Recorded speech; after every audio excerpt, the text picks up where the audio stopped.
أعوذ بالله من الشيطان الرجيم. بسم الله الرحمن الرحيم. السلام عليكم ورحمة الله تعالى وبركاته. الحمد لله رب العالمين، والعاقبة للمتقين، ولا عدوان إلا على الظالمين. أشهد أن لا إله إلا الله وحده لا شريك له، أشهد أن محمدا عبده ورسوله. سبحانك لا علم لنا إلا ما علمتنا، إنك أنت العليم الحكيم، ولا عدوان إلا على الظالمين.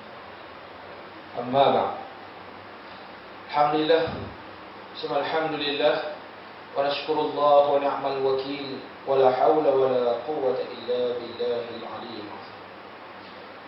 Ustaz-ustazah yang saya kasihi sekalian, InsyaAllah kita akan pada hari ini bicarakan tentang sejarah perundangan Islam. Sejarah mula-mula undang-undang Islam disyariatkan. Bagaimana kita nak tengok rentetan sejarah inilah sehingga ke hari ini kita dapat melaksanakan perintah Allah dengan cukup sempurna, dengan cukup indah. Apabila ada sejarah-sejarah ini, kita nak tengok balik macam manakah proses perundangan Islam daripada mula sampai ke hari ini. Itulah yang dinamakan sejarah perundangan Islam. Ataupun dalam bahasa Arabnya dipanggil tarikh tasyri' ataupun sejarah perundangan Islam. Sejarah bagaimanakah undang-undang Islam ini dibuat, dilakukan, turun wahyu diturunkan oleh Allah kepada Nabi Muhammad SAW. Nabi menghuraikan dalam bentuk hadis. Para ulama tafsir mentakwil, membuat pentafsiran. Ulama fiqh mengambil bahan-bahan ini, Al-Quran dan Sunnah ini sebagai rujukan. Jadi kita guna. Semua proses ini dimasukkan dalam satu silibus, satu pelajaran dinamakan sejarah perundangan Islam. Ustaz-ustazah yang saya kasihi sekalian, kita mulakan sejarah perundangan Islam ini. Kita mulakan dengan pendahuluan. Pendahuluan yang boleh saya gariskan di sini adalah Islam merupakan mesej Allah Subhanahu wa taala. Islam merupakan satu perintah Allah Subhanahu wa taala, baik perintah melakukan ataupun perintah melarang. Ustaz-ustazah yang saya kasihi sekalian, Islam adalah satu mesej daripada Allah Subhanahu wa taala kepada seluruh umat manusia di serata dunia dan juga di setiap zaman hatta yaumul qiyamah. Ustaz-ustazah yang saya kasihi sekalian, Islam ini berdiri di atas satu asas yang teguh, yakni kepercayaan kepada Allah dan Nabi Muhammad SAW. Dan dari segi pensyariatan pula, dari segi sumber hukum pula, yang dikatakan kita ini bersyahadah asyhadu an la ilaha illallah, kita percaya, kita saksi bahawa tidak ada Tuhan yang kita sembah melainkan Allah. Jadi bila kita percaya kepada Allah, maka kita tidak lain dan tidak bukan kena percaya Al-Quran itu adalah kalam Allah. Dan apabila juga kita bersaksi wa anna Muhammadar Rasulullah, dan Nabi Muhammad itu sebagai pesuruh Allah, maka dalam masa yang sama jugalah kita kena percaya dan yakin bahawa setiap apa yang termaktub dalam hadis Nabi Muhammad SAW sebagai perintah dan suruhan daripada Allah Subhanahu wa taala. Ustaz-ustazah, dia ada dua sumber yang muqaddas ini, iaitu Al-Quran dan Sunnah. menjadikan Islam tetap unggul dan bertahan sepanjang zaman. Sejak daripada awal kemunculan Islam sehinggalah kini, sehinggalah hari-hari kemudiannya, Islam tetap relevan. Berada di mana tempat sekalipun, di geografi apa sekalipun, Islam tetap relevan. Kerana apa? Kerana Islam, agama Islam berlandaskan Al-Quran dan Sunnah Rasulullah. Ini semua kembali kepada tabiat Islam itu sendiri. Tabiat Islam yang bersifat dinamik, yang mempunyai objektif ataupun maqasid yang jelas dan bertepatan dengan hidup manusia yang sekarang. Islam itu sendiri mempunyai satu objektif, satu hadaf dan tujuan, tidak lain dan tidak bukan. Ustaz-ustazah yang saya kasihi sekalian, apa hadaf kita? Apa maqasid kita? Apa objektif kita berada di atas muka dunia? Tidak lain dan tidak bukan untuk mencapai mardhatillah. Itulah maqasid yang paling tertinggi, untuk mencapai mardhatillah, keridhaan daripada Allah Subhanahu wa taala. Dalam untuk mencapai maqasid mardhatillah tadi, mendapat keridhaan daripada Allah Subhanahu wa taala, kita haruslah melaksanakan amal ma'ruf wa nahy 'anil munkar. Makna kata kita kena menegakkan perkara-perkara yang benar dan mencegah perkara-perkara yang munkar. Makna kata kita kena lakukan amalan-amalan kebajikan dan meninggalkan segala bentuk kemaksiatan. Kerana apa? Hadaf kita apabila mendapat keridhaan daripada Allah, hadaf kita duduk di atas muka dunia ini, tujuan kehidupan kita di atas muka dunia ini bukan setakat semata-mata untuk makan sahaja hidup kita ini, bukan setakat untuk kita bersukaria, bukan untuk kita melahirkan anak sahaja, bukan untuk kita melaksanakan kehidupan kerja sahaja, tetapi matlamat kita yang semua ini, kita makan, kita tidur, kita bekerja, kita mempunyai rumah tangga, kita mempunyai kehidupan kita sendiri.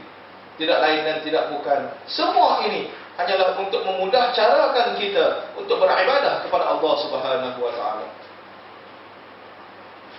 Tujuan kita beribadah tidak lain dan tidak bukan, hanyalah untuk menuju ke alam yang lebih hakiki, ke alam baqa yang kekal selama-lamanya. Kalaulah kita boleh ibaratkan dunia ini seperti sebuah persinggahan, persinggahan R&R sahaja, bukankah itu tempat matlamat untuk tujuan kita? Tetapi matlamat kita adalah destinasi kita. Apakah destinasi kita? Di manakah tempat tujuan kita? Tempat tujuan kita tidak lain dan tidak bukan ingin bertemu dengan Al-Khaliq, Rabbul Jalil, Tuhan kita yang menciptakan kita, yang mengangkat tangan kita, yang bagi pergerakan kepada mulut kita, yang memberi rezeki masuk ke dalam perut kita. Kita ingin berjumpa dengannya dengan harapan pencipta kita meredai kita, menjadi satu matlamat kepada diri kita.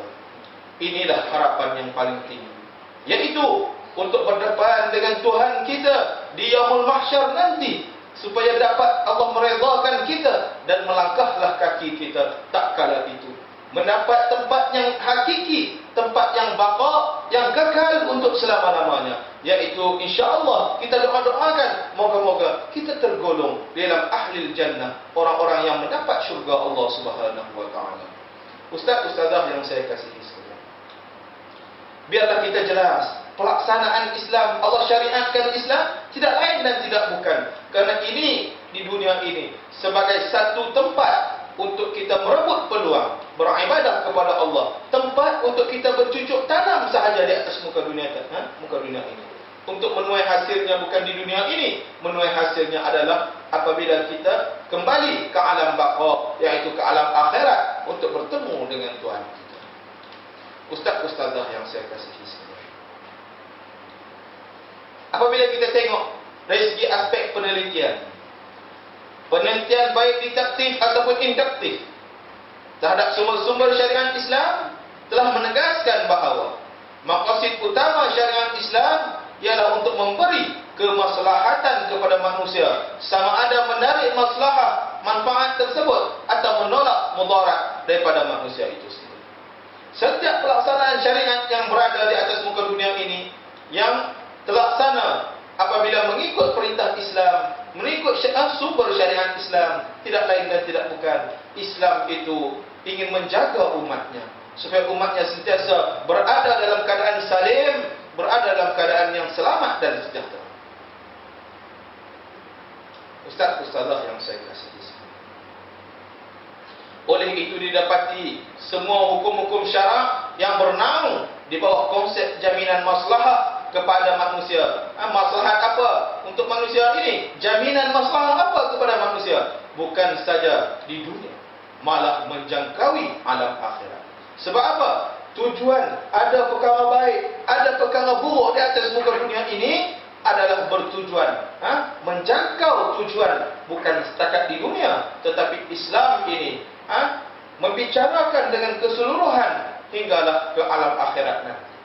Ustaz-ustazah yang saya kasihi sekalian, kehidupan kita yang berada pada hari ini, kita yang hidup bernyawa pada hari ini, yang boleh makan sedap-sedap pada hari ini, yang boleh bertutur dengan enak-enak pada hari ini, yang boleh naik kereta yang mewah-mewah pada hari ini, tidak lain dan tidak bukan, kita hanya berada di dalam satu alam sahaja, Ustaz.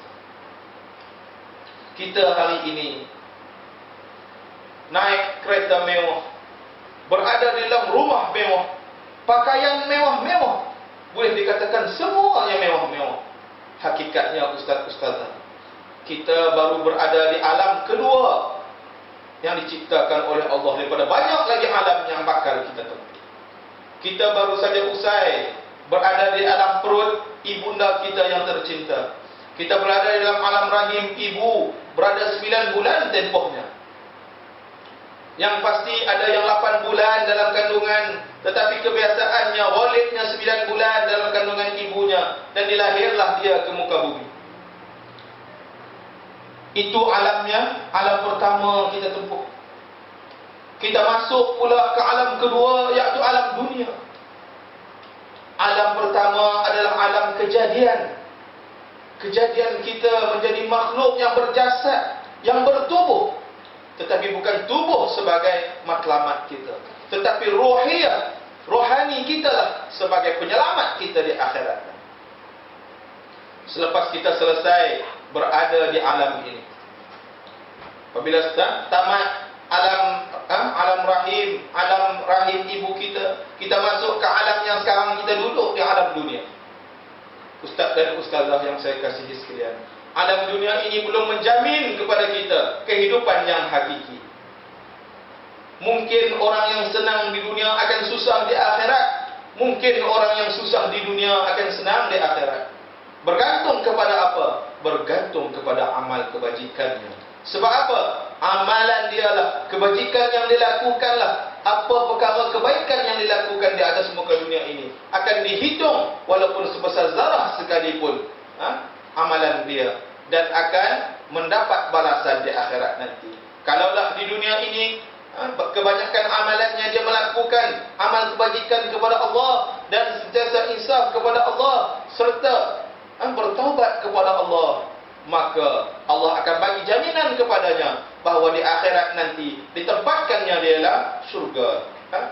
Dan bagi orang yang meninggalkan amal kebajikan dan sentiasa lalai dengan kemaksiatan, selalu melakukan kemungkaran, sentiasa dalam keadaan perwatakan yang jahat dan sebagainya, akhir sekali penutupnya di akhirat nanti akan berada di dalam neraka Allah. Ustaz-ustazah, alam dunia ini tidak menjamin waktu kepada kita. Tidak tahu di mata manakah kita akan kembali menghadap Allah Rabbul Jalil. Adakah kita berada di usia 20 tahun kita menghadap Allah? Adakah usia 30 tahun, 40 tahun, 50 tahun? Ustaz-ustazah, ajal maut di tangan Allah Subhanahu wa taala. Kita tidak layak untuk mempersoalkannya dan kita tidak pernah tahu ajal itu bila akan datang. Ustaz-ustazah yang saya kasihi sekalian, dalam urusan ini perbanyakkanlah kita merenung dan mengkaji permasalahan-permasalahan supaya kita dapat menginsafi diri kita, supaya kita akan memulihkan kembali masalah-masalah yang ada dalam diri kita untuk kita membina kehidupan yang lebih kuat, yaitu kehidupan yang lebih hakiki, kita tuai kebajikan di dunia ini, supaya kita mengharapkan keridhaan dari Allah Subhanahu wa taala di akhirat nanti.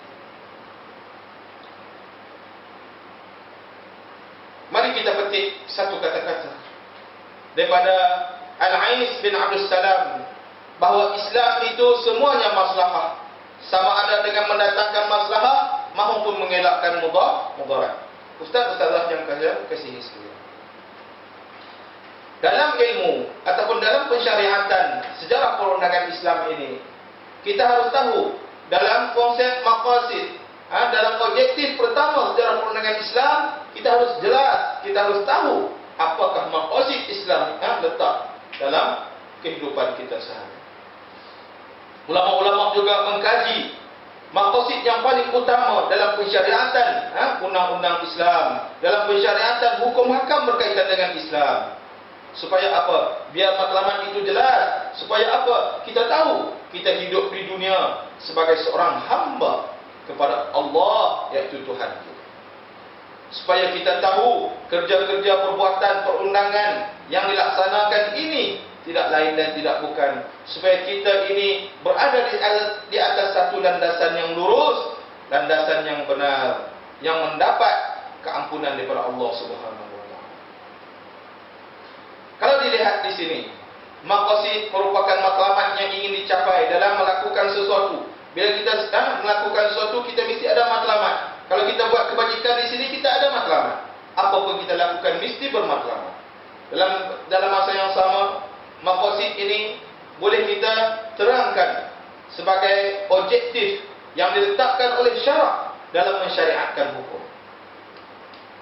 Maqasid ini adalah satu matlamat yang diletakkan, yang telah ditetapkan oleh Allah Subhanahu wa taala sebagai satu hukum kepada manusia, sebagai undang-undang kepada manusia untuk mendapat keredaan daripada Allah Subhanahu wa taala. Antara istilah yang popular yang digunakan ialah maqasid syariah, maqasid asy-syar'i, maqasid syara', dan dalam bahasa Arabnya juga maqasid asy-syariah, maqasid asy-syar'i dan maqasid asy-syar'iyyah. Maqasid ini yang kita harus tahu adalah matlamat, hadaf dan objektif hala tuju kita. Itulah yang dikatakan maqasid.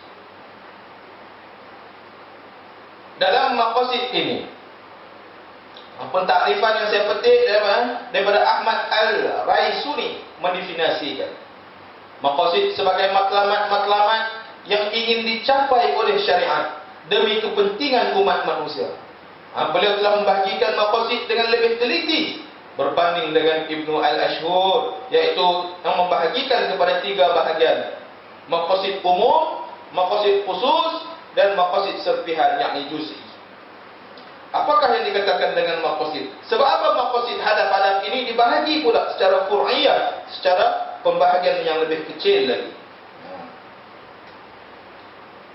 Kalau ini saya boleh umumkan, saya boleh terangkan. Maqasid umum ialah objektif yang diambil kira oleh syarak dalam menentukan semua atau sebahagian besar hukum syarak. Maqasid umum adalah dasar yang paling utama untuk kita tentukan berdasarkan dengan hukum syarak. Contohnya konsep keadilan dan kesamarataan yang terdapat dalam semua hukum syarak. Itu dinamakan konsep umum. Dan tajuk topiknya lebih besar, konsep pelaksanaannya lebih besar, yang lebih umum lagi. Manakala maqasid khusus yang diambil kira oleh syariah dalam menentukan sesuatu atau beberapa kelompok hukum tertentu, contohnya hukum kekeluargaan. Maqasid khusus ini dia lebih mengkhususkan tentang apa? Macam kita mengaji apa? Fiqh ibadah. Fiqh ibadah, hukum bersuci. Fiqh muamalah, hukum berurus niaga. Fiqh munakahat dalam hukum kekeluargaan, pernikahan. Fiqh jinayah tentang undang-undang, pemasahan yang berbagai, hudud, qisas dan sebagainya. Itu pecahan-pecahan yang dimaksudkan di sini adalah objektif yang khusus tentang sesuatu hukum. Dan maqasid serpihan ialah yang diambil kira oleh syariah dalam menentukan sesuatu hukum tertentu. Contohnya hukum sunat berkahwin.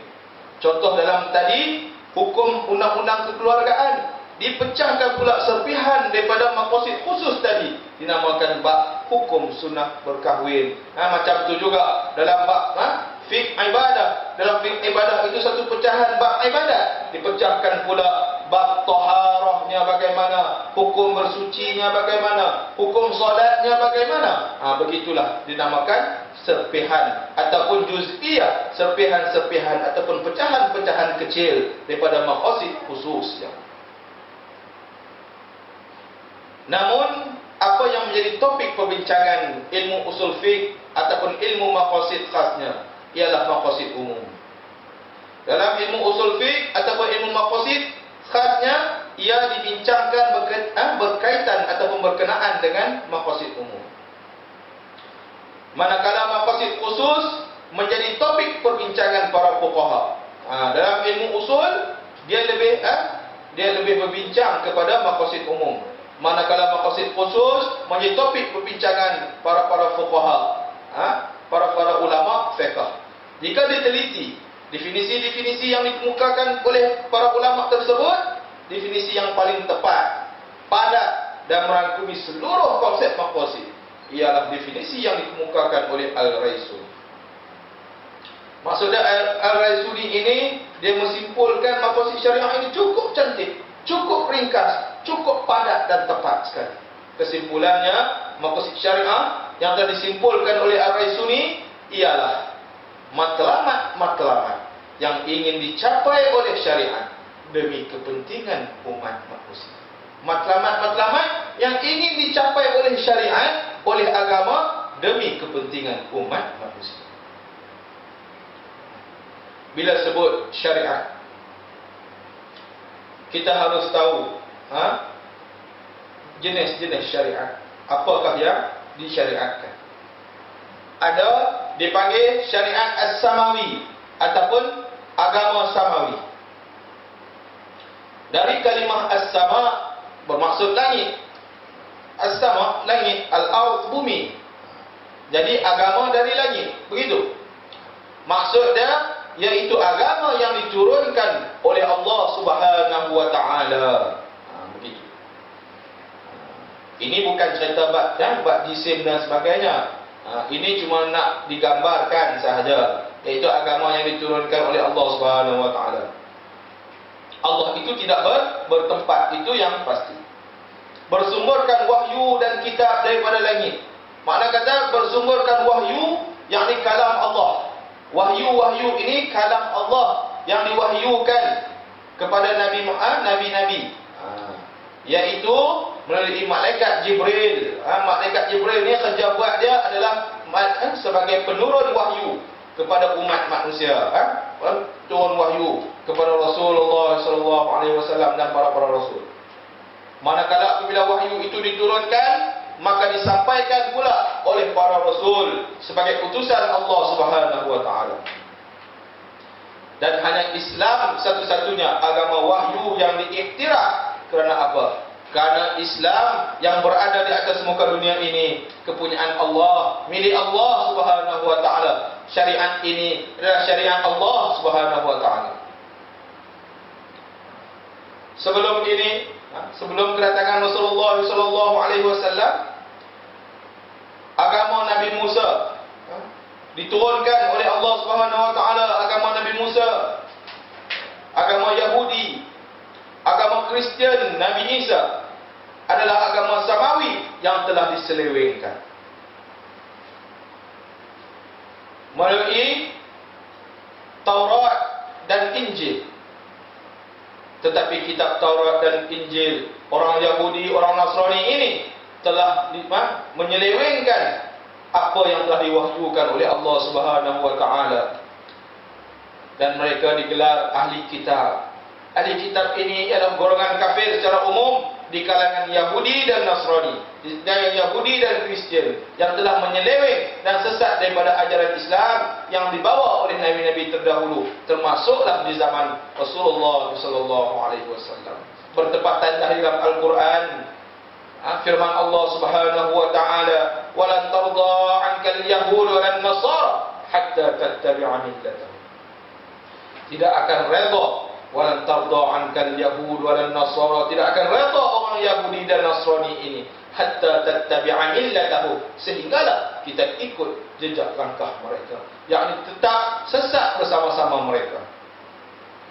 Jadi kita kena jaga i'tiqad kita, akidah kita, supaya kita tidak terikut kepada ajaran mereka. Jadi ajaran yang menyimpang daripada ajaran Islam, ajaran yang menyimpang daripada ajaran yang sebenar, ajaran yang dibawa oleh rasul-rasul yang sebenar-benar rasul, ajaran yang telah diiktiraf oleh Allah, yakni agama Islam itu sendiri.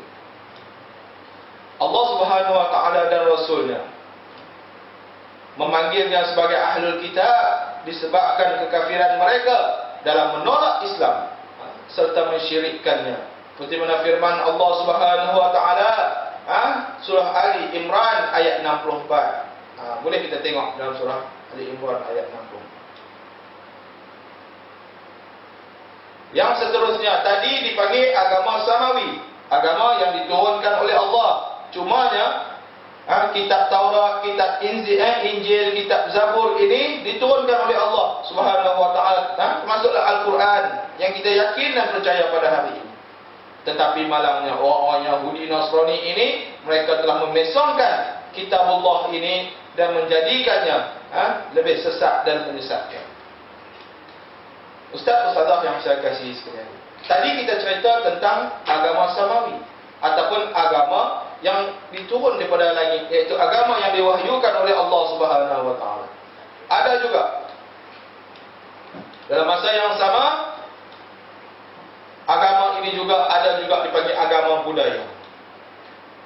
Apakah yang dikatakan agama budaya? Agama budaya ialah ajaran ideologi. Ajaran ideologi ini adalah ajaran pemikiran, hanya ciptaan manusia semata-mata, yang lahir daripada budaya sesuatu kaum atau tempat yang boleh berubah-ubah. Agama wadai ini tidak bersumber wahyu dan tidak ada rasul. Manusia cuba cipta sendiri, cuba buat kepercayaan sendiri. Ada yang sembah apinya Majusi, ada yang sembah mataharinya, ada yang percaya macam-macam lagi. Kita tengok hari ini orang Buddha sembah Tok Kong dan sebagainya. Itulah dinamakan agama budaya ataupun agama keturunan tok nenek dia. Bukan agama yang bersumberkan daripada wahyu Allah yang telah diturunkan kepada rasulnya dan rasul itu menyampaikan kepada umat. Agama ini berpunca daripada apa? Berpunca daripada kepercayaan lahir dari pengalaman dan norma-norma yang diterima dalam masyarakat. Bahaya. Kita hukum ni hari ini kita cuba lihat. Banyak ustaz-ustazah, hari ini orang lebih suka ikut adat daripada ikut syarak. Orang lebih suka ikut pengalaman daripada hukum hakam. Orang lebih suka ikut kata pendapat, ilmu akal daripada apa yang termaktub dalam Al-Quran. Itu yang paling kita sedihkan. Contohnya, hari ini ramai yang percaya berkaitan dengan teori. Teori-teori ini adalah ideologi, pemikiran. Ideologi ini adalah pemikiran. Teori juga berdasarkan kepada pemikiran. Ada yang cuba membuat hukum sendiri, tidak memadai dengan hukum yang diciptakan dalam Al-Quran, yang Allah telah ciptakan hukum yang dikatakan Al-Quran itu relevan hingga akhir zaman. Tetapi manusia hari ini sudah pandai mengolah, seolah-olah cuba mengkritik Al-Quran. Al-Quran sudah tidak relevan pada saat ini. Agama Islam, apabila dia tidak percaya kepada Al-Quran, secara otomatiknya dia tidak percaya kepada agama Islam. Islam, dia kata tidak relevan. Padahal di saat ini kita ketahui agama Islam itu relevan sampai hatta yaumul qiyamah. Ingat ustaz-ustazah, kepercayaan itu jangan kita lahir daripada hati dan fikiran semata-mata tanpa berpaksikan kepada akidah, yakni kepercayaan kita kepada Allah Subhanahu wa taala. Ustaz-ustazah yang saya kasihi sekalian, Mari kita imbau kembali kehidupan keagamaan masyarakat Arab sebelum Islam. Kita tahu agama Islam, Al-Quran itu diturunkan dalam masyarakat Arab. Jadi sebelum itu baiklah kita imbau sejenak kehidupan keagamaan masyarakat Arab sebelum kedatangan Islam. Sebelum Islam, penduduk Arab menganut agama yang bermacam-macam jenis, yang berbagai cara. Dan Jazirah Arab telah dihuni oleh beberapa ideologi, keyakinan keagamaan. Masa Arab sebelum Islam telah menganut agama yang mengaku Allah sebagai Tuhan mereka. Kepercayaan ini diwarisi turun-temurun sejak Nabi Ibrahim alaihissalam dan Nabi Ismail. Al-Quran menyebut agama ini dengan Al-Hanif, yaitu kepercayaan yang mengakui keesaan Allah sebagai pencipta alam, Tuhan yang menghidupkan dan mematikan, Tuhan yang memberi rezeki dan sebagainya. Orang-orang ini adalah segelintir kecil yang memegang kepercayaan yang diwarisi sejak turun-temurun daripada agama Nabi Ibrahim alaihissalam. Hatta pada zaman itu mereka masih berpegang teguh dengan agama Al-Hanif, iaitu mereka percaya Allah lah yang mencipta alam ini, Tuhan lah yang menghidup dan mematikan mereka, Tuhan lah yang memberi rezeki dan sebagainya. Manakala kepercayaan yang menyimpang daripada agama yang Hanif disebut dengan Wathniyah, yaitu agama yang persekutukan Allah Subhanahu wa taala.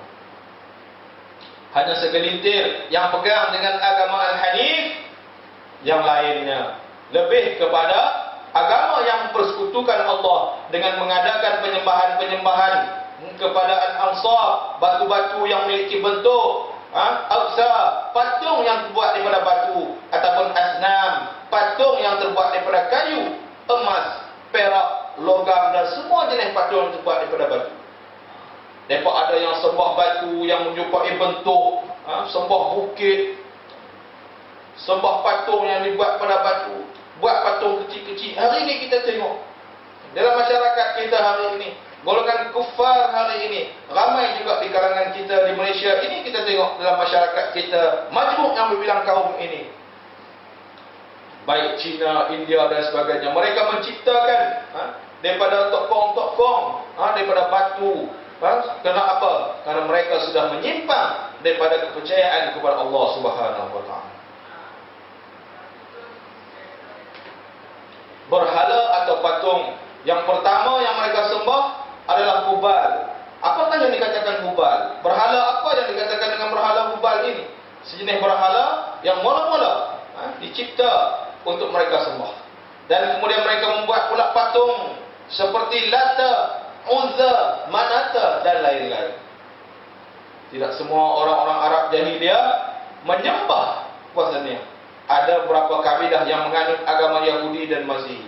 Ada juga, mana kata dalam pecahan itu ada yang Yahudi, ada yang Nasrani, ada yang agama mengikut tok nenek mereka, iaitu agama apa yang menyembah selain daripada menyembah Tuhan. Macam Yahudi, macam Nasrani, orang Kristian, dia kata Tuhan itu ada anak dan sebagainya. Dia mempersekutukan Allah Subhanahu wa taala. Dan agama-agama lain ini, dia membuat patung sendiri, dia sembah sendiri. Itu dinamakan agama nenek moyang mereka.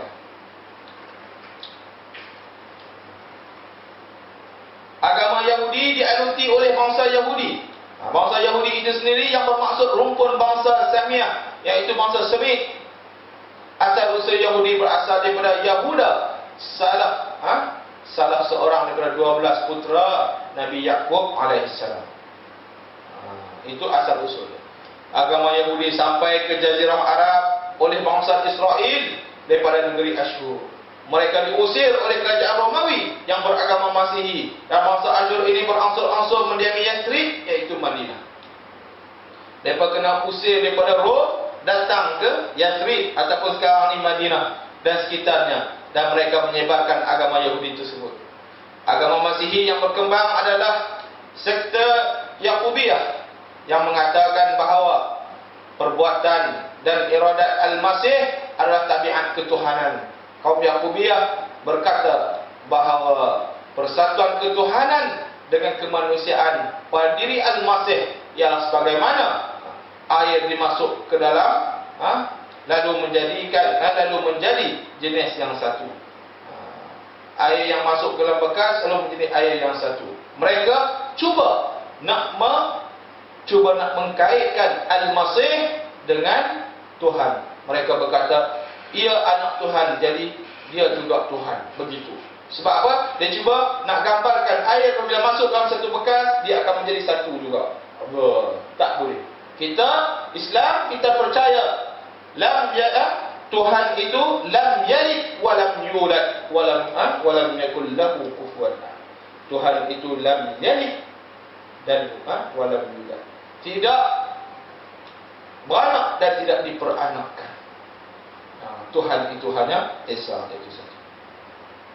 Agama-agama yang ada pada saat itu antara lainnya, yang pertama agama Yahudi. Agama ini dianuti oleh orang Yahudi yang yang bergantung kepada Jazirah Arab. Mereka ini berada di sekitar kelompok kepulauan Arab. Daerah Madinah, Khaybar, Falq, Wadi Al-Qura dan Taimah menjadi pusat penyebaran Yahudi. Yaman juga dimasuki ajaran ini. Bahkan Raja Zulnuwas Al-Himyari juga memeluknya. Bani Kinanah, Bani Al-Harith, Bani Ka'ab, Bani Al-Harith bin Ka'ab dan Kindah juga menjadi wilayah perkembangan agama Yahudi saat itu. Mana kata dia itulah cuba mempengaruhi dengan agama-agama Yahudi. Kemudian agama Nasrani ataupun agama Kristian. Satu agama Yahudi, yang kedua agama Kristian. Agama ini masuk ke kabilah-kabilah Ghasaniyah dan Al-Munazirah. Ada beberapa gereja besar yang terkenal. Misalnya gereja Hindun Al-Aqdam, Al-Laj dan Harrah Maryam. Demikian juga masuk ke selatan Jazirah Arab dan berdiri gereja Zufar. Lainnya ada yang disebut di An dan Najran. Adapun di kalangan suku Quraisy yang menganut agama Nasrani adalah Bani Asad bin Abdul Uzza, Bani Imri il-Qais dari Bani Tamim, Bani Ta'lim dan Bani Rabi'ah dan sebahagian kabilah Quda'ah. Itu kelompok Nasrani. Begitu juga sebahagian daripada kelompok Majusi ini masuk ke Jazirah Arab. Majusi ini agama yang menyembah api. Mereka masuk ke Jazirah Arab di bahagian Bani Tamim, Bani Tamim. Di antaranya Zara'ah dan Hajib bin Zara'ah. Demikian juga Al-Aqra bin Habish dan Abu Sud, yakni Datuk Waqid bin Hisan. Termasuk yang menganut ajaran Majusi ini ialah Majusiyah, termasuk juga dalam ajaran Majusi. Ajaran Majusi ini dikatakan ajaran Majusiyah juga masuk ke daerah Hajar, yaitu di Bahrain. Ada juga sampai ke. Seterusnya kepercayaan ataupun ajaran syirik, paganism. Apakah yang dikatakan ajaran syirik ataupun paganism? Paganism ini ataupun syirik adalah kelompok masyarakat yang mensyirikkan Allah Subhanahu wa taala, bukan daripada samawi, tetapi cuba mensyirikkan Allah dengan pembentukan berhala-berhala. Kepercayaan ini adalah paganism ini dengan menyembah patung-patung berhala, bintang-bintang dan matahari yang boleh mereka jadikan sebagai sembahan selain daripada Allah. Mereka ini sembah berhala, sembah matahari, sembah binatang, sembah bulan dan sebagainya. Penyembahan binatang juga muncul di Jazirah Arab, khususnya di Harran, Bahrain dan di Makkah. Majoriti dia Bani Lakham, Khuza'ah dan Quraisy. Sedangkan penyembahan matahari dimasuki di sebelah Yaman, di negeri Yaman. Dan Yang terakhir adalah golongan Al-Hunafa. Agama Al-Hunafa, meskipun pada waktu hegemomi paganisme di masyarakat Arab semakin kuat, orang-orang penyembahan selain daripada Allah ini semakin hebat. Penyembahan berhalanya diciptakan berbagai jenis berhala di tanah Arab. Tetapi masih kuat, masih ada beberapa orang yang dikenali dengan golongan Al-Hanafiyun ataupun golongan Al-Hunafa. Apakah golongan Al-Hanafiyun ataupun golongan Al-Hunafa? Golongan-golongan ini mereka tetap berada dalam agama yang hanif, menyembah Allah dan tidak menyekutukannya, serta menunggu kedatangan kenabian, yakni menunggu kedatangan munculnya Nabi Muhammad SAW. Mereka menanti kedatangan Rasulullah SAW. Mereka duduk dalam keadaan ketika itu mereka sentiasa merenung akan kebesaran Allah Subhanahu wa taala. Di antara beberapa agama dan kepercayaan tersebut, yang paling terkenal adalah penyembahan terhadap berhala yang jumlahnya mencapai lebih daripada 360 buah berhala. Masya Allah. Itu pada zaman itu 360 buah. Tuan-tuan, cuba bayangkan hari ini. Tokong berhala merata-rata tempat berada. Itu baru di Malaysia. Belum kira Indonesia, belum kira Asia, belum kira lagi di dunia ini. Bolehkah kita menghitung berapakah berhala yang berada saat ini? Inilah cabaran kita sebagai seorang Islam. Menjaga akidah kita, supaya akidah kita disebut dengan aqidatus salim, akidah yang selamat dan sejahtera, yang bebas daripada pelbagai anutan-anutan kesyirikan kepada Allah Subhanahu wa taala. Daripada jumlah 360 buah berhala ini, sehingga masuk ke lingkungan Kaabah, dan setiap kabilah di Arab memiliki berhala sebagai setiap kabilah mereka itu ada berhala sendiri untuk mereka sembah. Sampai tahap itu. Sampai tahap itu sekali dah tahap Arab sebelum kedatangan Islam. Di antara berhala-berhala yang paling famous, paling popular, paling terkenal di kalangan mereka ialah Al-Wad'. Adalah nama patung milik kaum Nabi Nuh yang berasal daripada nama seorang soleh dari mereka. Diambil daripada nama patung ini daripada nama seorang soleh daripada kaum Nabi Nuh. Ditemukan kembali oleh Amru bin Luhai di Jeddah dan diberikan kepada Auf bin Azrah yang ditempatkan di Wadi Al-Qura di Dumatul Jandal dan disembah oleh Bani Kalb bin Murrah. Patung ini ada sampai datangnya Islam, kemudian dihancurkan. Siapa yang hancurkan patung ini? Seorang pejuang Jundullah Khalid bin Al-Walid dengan perintah Rasulullah SAW. Masa zaman Islam tu ada lagi orang yang pecahkan patung itu adalah Khalid Al-Walid. Hebat orang. Yang kedua, patung dinamakan Suwa adalah salah satu patung kaum Nabi Nuh juga yang ditemukan kembali dan diberikan kepada Mudhar bin Nizar dan diserahkan kepada Bani Huzail serta ditempatkan di Rahad, iaitu sekitar 3 km daripada Makkah. Berada di pinggir Makkah. Itu patung Suwa. Adalah patung yang ketiga yang terkenal juga adalah Yaqut. Adalah salah satu patung kaum Nabi Nuh juga yang ditemukan kembali dan diberikan kepada Na'im bin Umar Al-Muradi daripada Majhaj dan ditempatkan di Al-Akmah ataupun di Jarsi di Yaman. Disembah oleh Bani Majhaj dan Bani An'am daripada kabilah Tayyi. Inilah nama-nama patung.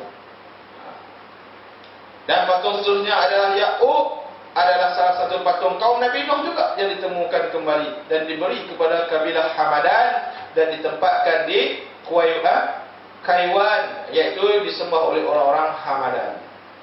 Seterusnya patung Nasar adalah salah satu patung kaum Nabi Nuh yang ditemukan kembali dan diberi kepada kabilah Himyar dan ditempatkan di Sabah, disembah oleh Bani Zil.